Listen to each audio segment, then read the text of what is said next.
Moro lá no meu ranchinho, lá para aqueles confins, parede de pau a pique e coberto de capim. Mora eu e a natureza, alegre vivo a cantar. Dói o peito quando lembro da qual fui me apaixonar.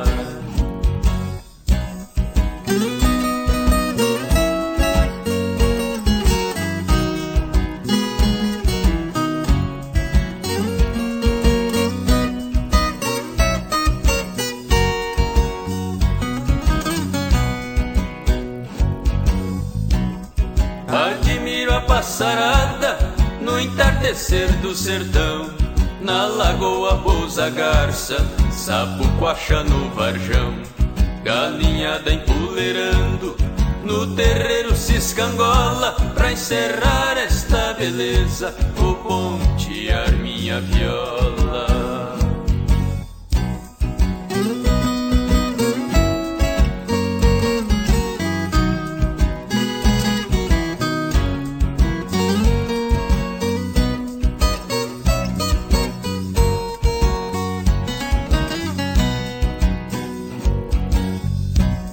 À noite vem o luar, prateando a escuridão. Murmúrio de queda d'água se espalham na imensidão. Uriango também pia em melodia entoada, quando o galo anuncia o final da madrugada.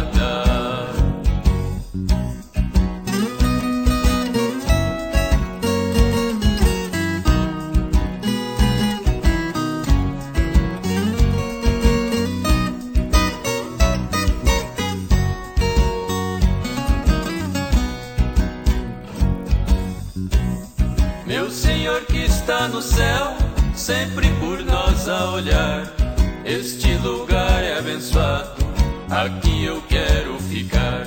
Não deixe que aconteça discórdia e desunião, que proteja a nossa paz e o sossego do sertão.